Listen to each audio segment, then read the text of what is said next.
Yes, kindly introduce yourself to us. So probably being interviewed by friends. Okay, my name is Carolyne Nakazibwe. I'm a writer, I'm an editor, and I'm a media proprietor. Okay, we? The Observer. Yes, that's what we want to hear. Ladies and gentlemen, today I bring to you Carolyne Nakazibwe, the one and only. How many men do you work with? How many men do you work with? Oh my goodness. Unfortunately, I would say unfortunately, the Observer is very, very masculine, so to speak, not by design, but I lose count. There are very many men and very few women. I think editorial wise, it's about 1 to 3 of us. 1 to 3 women. Is that about to change, or we still have more work to do? We still have work to do. You don't know how long I've been fighting to change the status quo, and it's something is happening. The women just don't stay. Some say it's the way the Observer approaches the news is very masculine, which I don't believe. I don't think there are female bits and male bits. They believe it's very political as a paper, and so they come and go. But at the same time, it doesn't make sense because we've had some of the best female journalists that have gone through the corridors. So I think right now there is something else that needs to be studied. Okay, we will definitely study the Observer. And the conversation around women staying in the media or leaving has been a very long one. It's a very long one. Yeah. And I've been a journalist for ages. I need to sit down and count. But yeah, ages. But yes, I'm very happy to be here. Okay. So there was a time I interviewed someone who told me he had been in the media industry for 39 years. Oh, and I'm my like, goodness. Okay, I wasn't born yet. So are we counting in the 30s as well for you being in the media industry? I wrote my first story when I was a first year student at university. That story came out in 1996. So yes, 1996. You're talking about 30 years. So I can say I've been writing for 30 years now. All right. That was my first story. I was a freshman at university, and I took it to the monitor. And I'll never forget the feeling of seeing my byline. Some people say you cut it out and put it in an album. I Yesterday, still have it. I still have it. Yeah. Welcome, and we are just fascinated by how some of you women stayed in the media and you stayed for all this long. And people keep asking, okay, so what's the staying power for these women who stay in the media for 20, 30 years? Me, I have only been around for 18 years. Which is long. So yes. You should interview yourself. That is long, you know. But I think until recently, and very, very recently, the media industry has been fun, a lot of fun, I would say. Times have changed quite a bit, but I believe the only reason I'm here is because it's always been my passion to write. It's always been my passion to mentor someone, to come up, in the steps I have walked. So it's really, I think everything I am is because of the media. Everything I am is because of God, but also because of where He has placed me in the media industry. I think some people think when you say you are a writer, so that is it. You write, your name appears in the newspaper, or your face appears on TV. That's it. Yes, and that's it. Or your voice is on air as a presenter, and that's it. Unpack for us what it is that people can do in the media, especially for women who come and say, I have written, I see a few stories coming up, and it's just not adding up for me. And for me, every young journalist I talk to, male or female, this is what I tell them. Your byline is just the first step. So take that first step, get your byline out, if you're doing TV, get on TV. And that is when doors start opening. If you're doing what you're doing well, so it's not even just about any byline. You do a good job, and your name is attached to some good stuff, and doors just open. And I think that is where people do not know the media strength lies, the media reward lies. It opened so many doors. Irene, you know it. We've won awards in this industry. We have traveled to nations we would never take ourselves to. We have met people we would never dream of sitting next to in our normal day-to-day lives. So for me, it is those small things, and you can go. I think it's the one. It is the only profession I believe that gives you doors in literally every direction. And in every other profession. And in every other profession. Like you can choose, like, I will head this way, now let me go this way, now let me go this way. Like you can do everything and you learn so much about every other profession. I was shocked when I interviewed one of the journalists who ventured into aviation. He just wrote about aviation, and that is Mr. Michael Wakabi. And for an authority. Yes, he became such an expert. He is an expert. I really. Everybody thinks he flies a plane or anything to do with plane is just his life.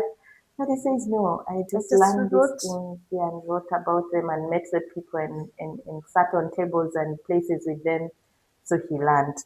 I don't know what in your experience has been the one journey that consistently kept you going and you are like, okay, for me, I am choosing this one. I want to run with it. And you've had to run with it until the point where you became a co-founder, if you could share that.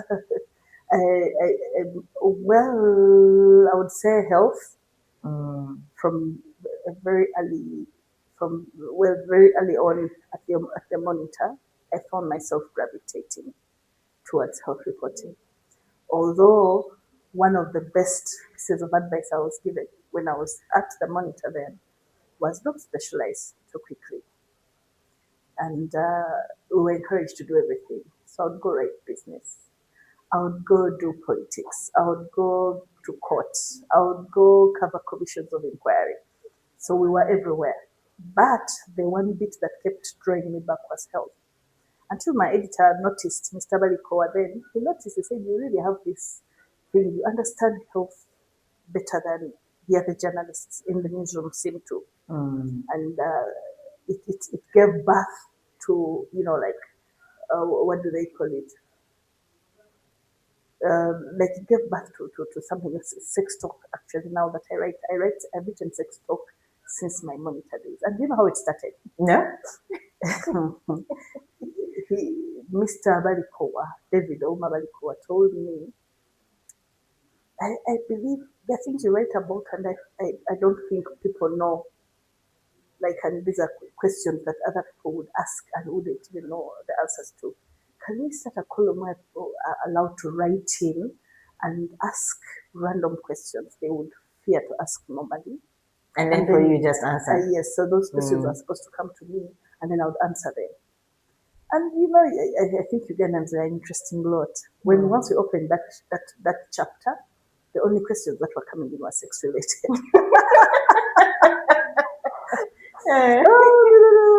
How do I know my wife is fertile enough to give me a baby? When is the best time to have sex if I'm trying to avoid getting pregnant? So it started as a question answer thing. We're answering readers' queries, and then it evolved into full-blown sex talk, and that has stuck with me. You don't know how many times I've tried to rest it, and then and someone brings up something else, and someone says no, or a reader writes in and says, "Hey, you saved my marriage. I was this close to throwing the towel in. Then I read something you wrote, and I said, let me hang in there." So it is that one column that amazes me. I thought I'm doing it for 1, 2, 3 years until something else comes up, and it has stayed there. So everything I'm doing, there's always sex talk. Everything else I'm doing on the side, I do features, I write everything else, but that is my baby. All right. And it's good to have that baby in the writing space. But I would like you to take us through the journey when the Observer became your baby. How did that journey even begin? So you're now sitting on these tables, and I don't know how many were you, and how did the conversation even begin? And then they're like, okay, we're having this team of people, and the name Carolyne Nakazibwe is just seated there on that table. I think the way Observer started, you know, I still do hold the founder of the Observer, Kevin Aliro, in high esteem. I still do.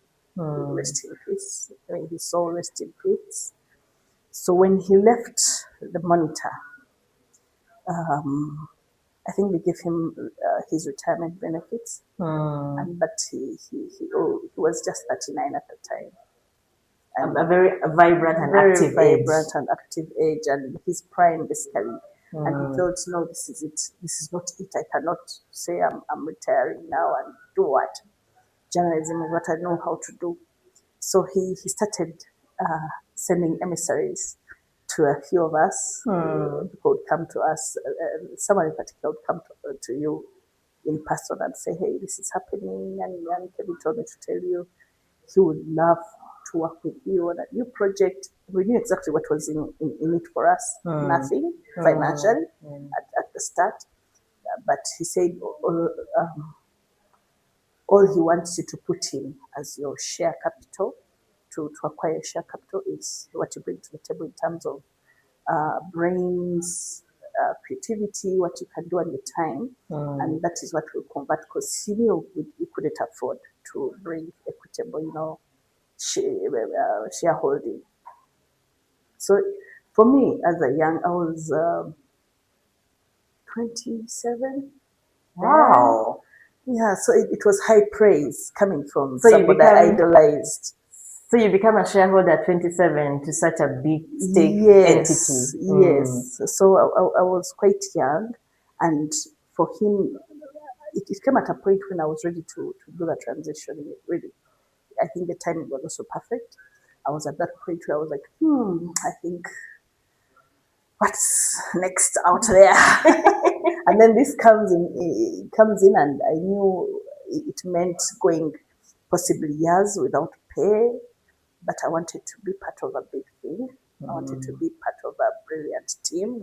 When I asked who else is coming, they told me, Semiju is on board. Of course, so they listed. Semiju, you mean the former MP Semiju Nganda? Yes, Semiju Nganda was on board. We had Linda Navsai, we had Hassan Badru Zuba, we had James Tumsime. All these were very brilliant people. I had worked with them already, and we all knew each other's work ethic. So I thought they're people I wanted to see where we could go with this new project. So that's how Observer started. We knew exactly what we were going into. We were leaving jobs that were paying us. And you're venturing out into the jumping wilds. into trenches that we knew that he made it clear. He said, I can't pay you, I can't afford to pay you. But if you ride the wave with me and we do something good, I believe we can turn it around. And that's what we did. How many years ago? 2004. 2004. So that was March 2004. And you have been at it since. And I've been at it since. Apart from, let's say, sex talk and all that, what are some of the things that, as someone who has a very high stake in a company like that, what are some of the things that you really had to have to stay in that team? You know, there's being invited to a team, but also staying with the team and growing with them. How did that look like for you when you finally got yourself in there? I think once we were sold, and I can say this for most of us. Once we were sold on the idea, we were sold on the idea. Because if you remember, maybe you were young, you were not yet even in the journalism space yet. Now that I joined in 2007. Yeah, so you can imagine. So when we started 2004, the founder, Kevin, went and died on us in 2005. Like, what do you mean? He died in 2005. Just 1 year? Just 1 year, in October 2005. I'll never forget that. So, and I think at that point everybody thought we were done. Oh, Like the vision bearer is gone. the vision bearer is gone. And at a time when the paper is still in really its infancy.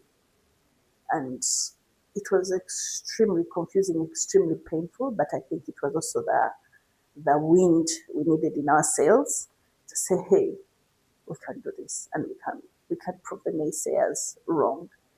So for all of us, once we're done mourning and everything, it was easy to pick ourselves up and say we have to do this.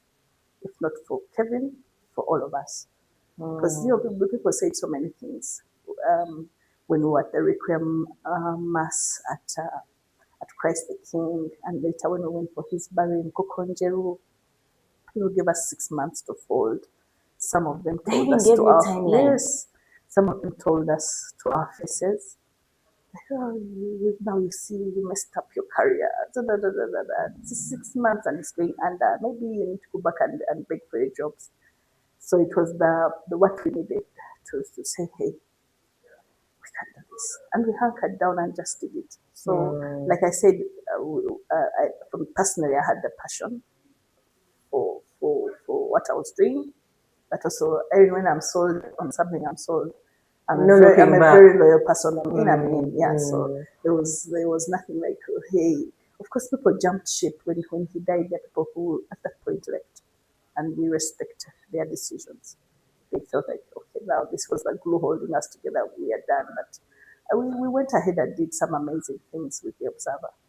And I believe wherever he is, he's extremely proud of us. That you took on the mantle. And, we took his dream and vision and yeah. All right. Now, as you look back to, let's say, the last 20 years of the Observer growing, leaving infancy and then beginning to grow, I believe the challenges were different. They were no longer about the composition of the team or who will work with us or who will not work with us. What was that journey like? Because when you finish sorting one thing, another thing just always shows up and you're like, okay, now there's a new one. How do we shoulder this one and continue going and growing? I think for us the biggest one has been we're a set of journalists now trying to do business. Welcome that conversation. When you are so good at what you do and you have no idea how you can monetize and make money out of it. So I think that was the biggest challenge. We're a group of amazing journalists. Passionate about writing and all that. And now we had a business to run. So I believe that has been, even now, it has been the biggest journey we have undertaken, the biggest challenge I have personally that I have undertaken. Just switching between, because I'm also administrative director at the Observer. So there's constantly a switch between my journalism hat and businesswoman hat. Journalism hat, now I'm back to administrative director. So that has been the single biggest challenge. And it's also exciting because we have learned along the way. We have made mistakes. We have veered, of course, and found our way back.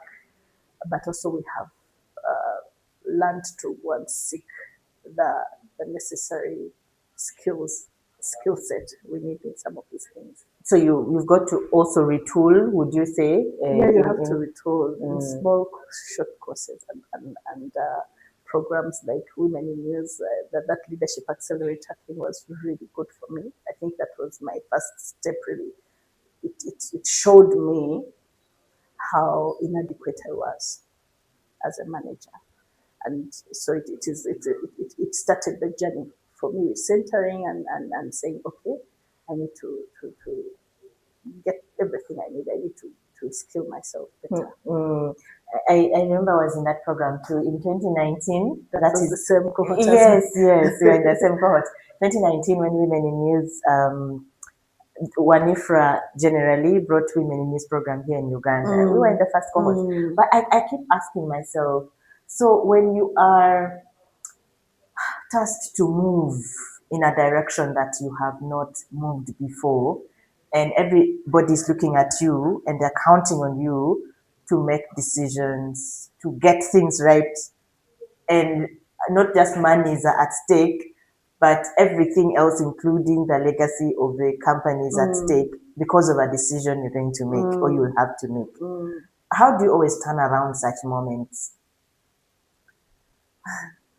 Or if you can give an example of a time when you've had to think hard and say, okay, everything now rests on me. I have to get this right. No, there are several instances. I remember the first 2 years of the Observer, where we constantly sat as the directors of the media house. How many were you? We were 9, if I'm not mistaken. I think we were 9. Some have had to sell their shares back to the company because they had to pursue jobs, say, in government. Like Linda had to go and be press secretary, so she didn't want that conflict of interest. But yeah, if I'm not mistaken, we were, at the very beginning, we were 9 or 10. I need to question that. Okay. But yes, so we went through that period where you all sit and realize we need to take this company forward. We are now employing writers, we're employing graphic designers, we have a sales team, and where a little money has come in and everybody takes it home and you go back without like where you and that is a decision that keeps coming. It doesn't go away completely.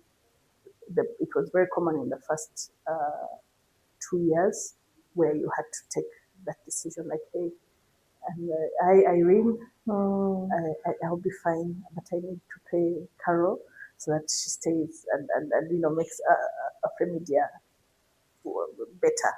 And I think those were the toughest years. Where you really see the account balances are not working.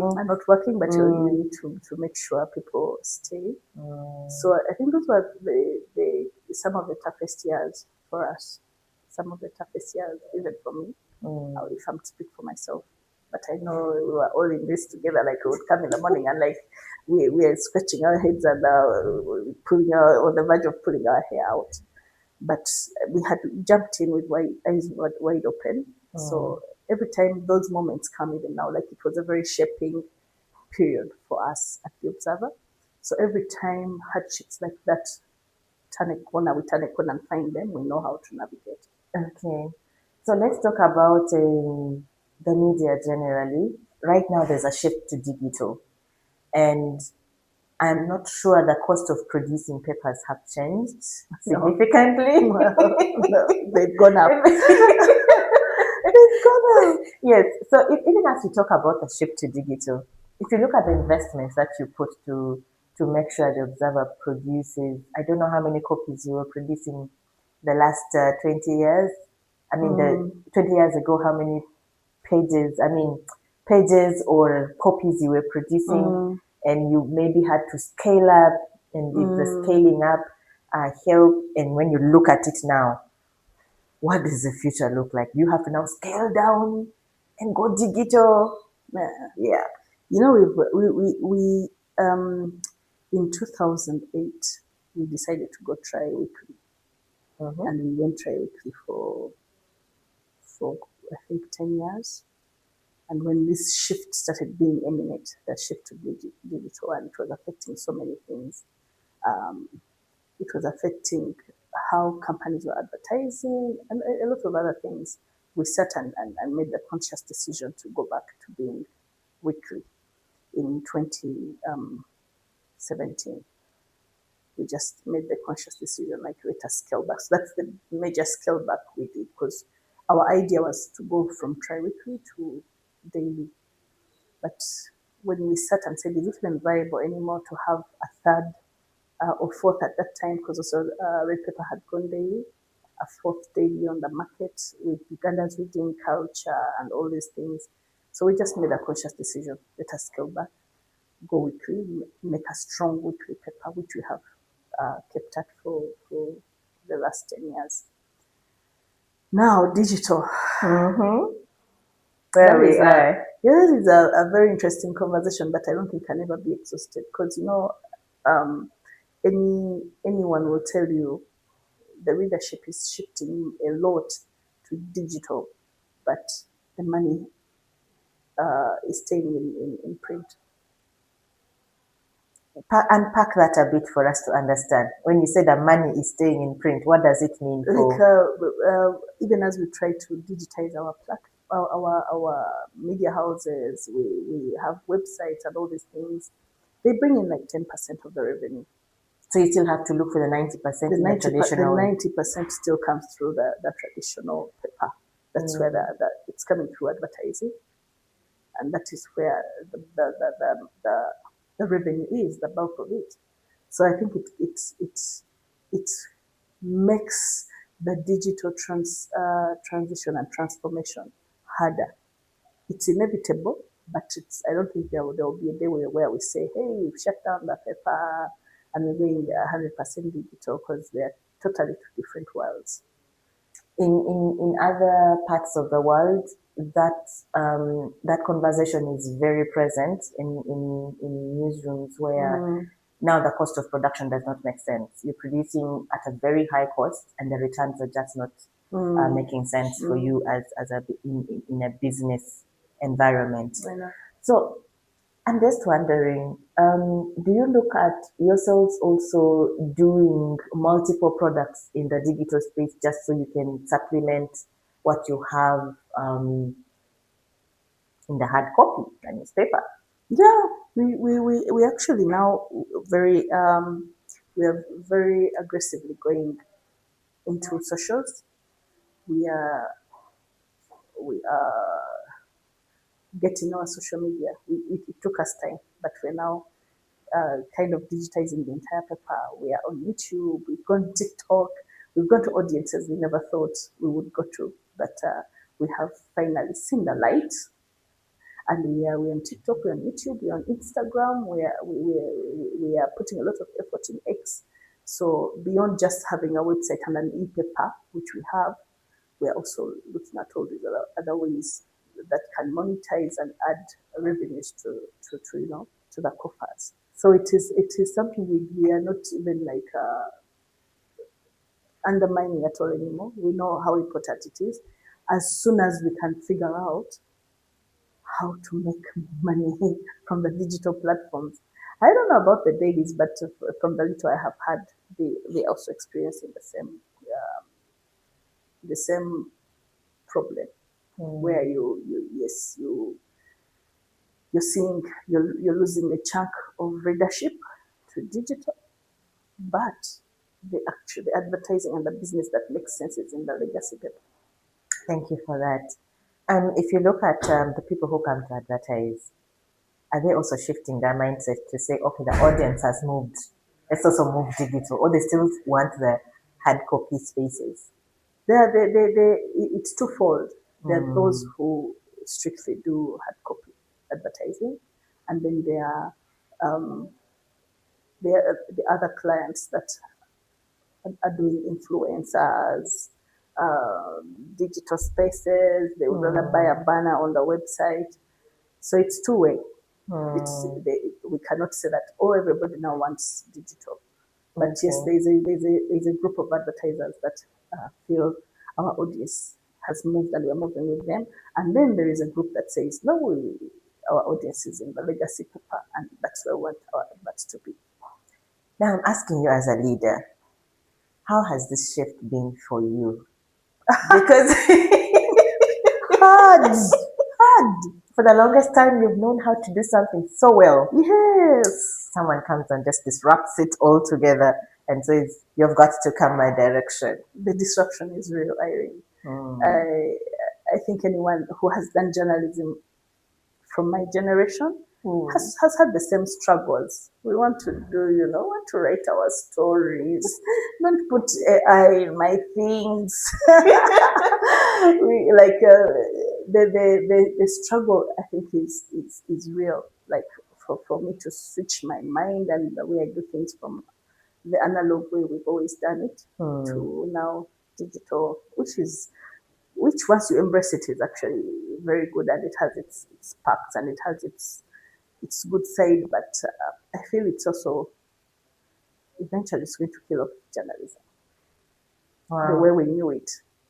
Because all the stories are really the same. Every writer now, there's no bad writer seeking to improve, and there's no young writer seeking to grow. They are all setting out writing the same because they are using the same the AI tools. And that's where I find the problem with so there are no more errors. There are no more errors. There's no more learning. There are no more styles. I miss the time where I could read a piece, even when Andrew Mwenda would try to hide his byline. I could read a piece and know this is Andrew Mwenda because of the style, flair. The flair, yes. Yeah. You could read something and know that this feature was written by Carolyne Nakazibwe, whether her byline is on or not, because we knew how the other writer wrote, Now, even as an editor, I edited for quite a bit, for about 5 years. If you are editing copy from a writer, you are fond of receiving content from them and they are very authentic. Yes. You will know when this time around there's something wrong with them because the style just changes. But I think also now as we get to a close of this conversation, now as we have more and more leaders, let me say from your generation, work with a new crop of people from a generation that has grown up with digital. I don't know how conversations happen with them. I remember there's a magazine that had to switch language altogether so they can appeal to the Gen Zs, because that edition of the paper was no longer making sense. It wasn't getting readership because the audience they were writing for had grown up, but the paper had not grown with them. Yes. I don't know if you've experienced that, not just for the audience you're writing with, but for the ones that come to work with you. The ones that come, it is. We have had to do shifting, serious shifting. That is true. For us, our target audience, I think, our readers, it's more of they grow into the Observer content as opposed to grow with it or outgrow it. They are people who have always loved the Observer and they grow with it. But there's another group that keeps coming up to a certain age and they feel like the Observer content draws them. But at the same time, we are very, very aware that there's this other group we don't want to lose or miss out on. And yes, we are packaging for them as well.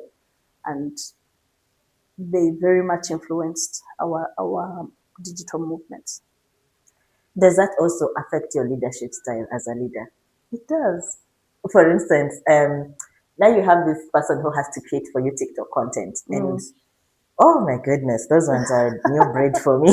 we need a dictionary to talk to them. Like sometimes they say things and I'm like, what are you saying? Can you say it in English? There's a time one of them came and he said, I don't think I'll be able to come on Thursday. I think I have a leco. I'm like, leco? What do you have? What? I said, a lecture.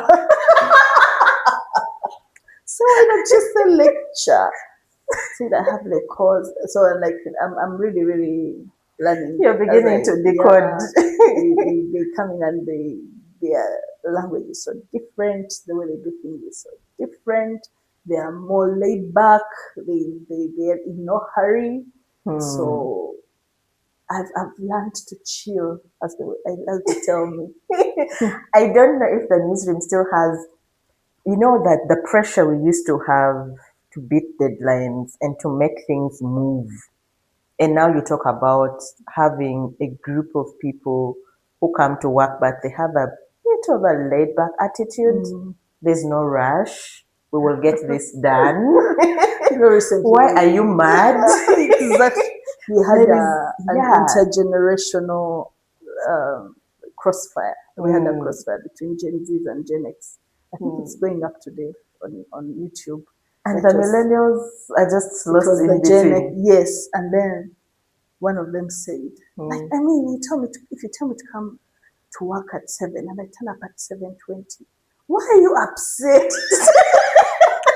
It is still 7. Still 7. You said come at 7. You didn't say 7 sharp. If you say 7, I can come at 7:59. It's still 7, and I'm looking at them like, okay, I need a lot of adjusting. Someone said, even at home, you need a lot of You need grace to really, yes, absolutely. to be able to parent this Absolutely. generation. And trust me, I'm parenting also a Gen Z.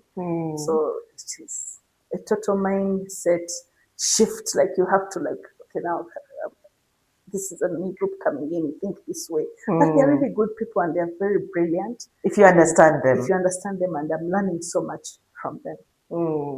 Once you, like you say, once you understand them, then I'm allowing myself that grace to learn from them. Because they know quite a lot and they're very, very creative and very flexible, very laid back. They say, you guys, it's not that serious. Everything you tell them, Carol, it's not that serious. I'm like, they have no idea there's a balance sheet you're looking at somewhere. yeah. So now I'm waiting for them to, one day they will also grow into the legacy Observer Media, I believe. And then that time comes where they understand beyond their stuff now. And that means you have to have employees that can grow with you to that stage, that level. Yes. All right. As a woman in leadership, I'm not being gender insensitive. I know there are men you sit with at the table. But as a woman, how do you keep your head up and keep going in a space that is so male dominated? I remember as a female journalist, I would go in the field and out of 10 men, I am the only woman among that team. And I would always complain, so where are the other women? Where are the other women?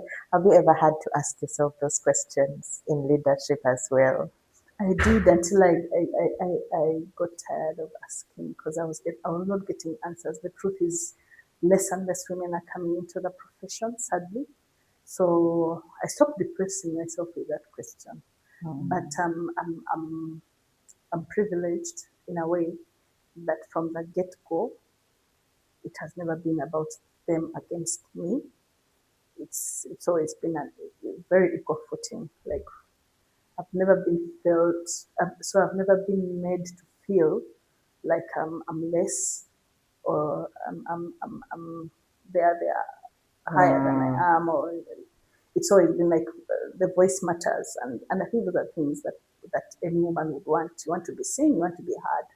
Yeah. You want to come to the table and your ideas matter. So at the Observer, that has been there. I think maybe the foundation and culture that you set in the workplace, could that have been a big factor as well? Yes, I think we came in with we had suffered cases of sexual harassment in the newsroom where we had been, and so when we came, we were very intentional of trying to make it comfortable for everyone, because we knew we had those experiences as the women that came into the Observer. We had come from an environment where sexual harassment policies didn't exist, and people really could get too comfortable with the women in the newsroom against our wishes. And so when we came, we were very, very intentional that here we have a voice, here we have a say, we have influence, and we need to make it count. So there were things we were not going to take. Do you think that happens mainly when a woman is part of the team, or it takes just everybody, including the man, understanding that when we're at the table and we're doing business, it's business?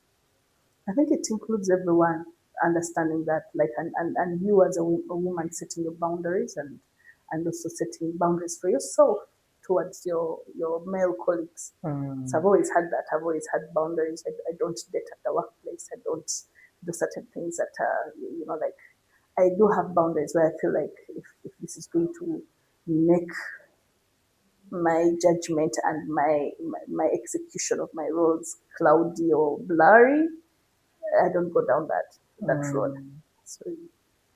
So what advice would you give to women who are still young but look up to you and want to take on leadership roles beyond even being a co-founder or a majority or someone who has a big stake in a big company?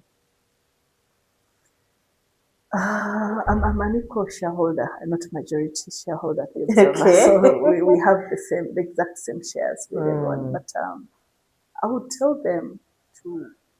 I'll tell them what I'm telling other journalists. It is fun.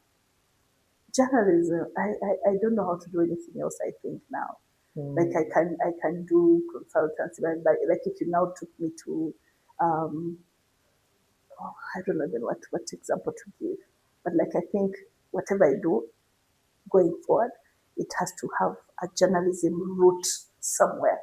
That is how fun and influential it has been in my life, and I believe for the young woman fearing to join or fear, I think it's a fear of putting in the hard work, really.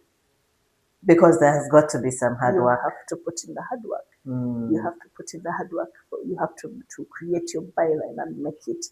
You have to make your networks. You have to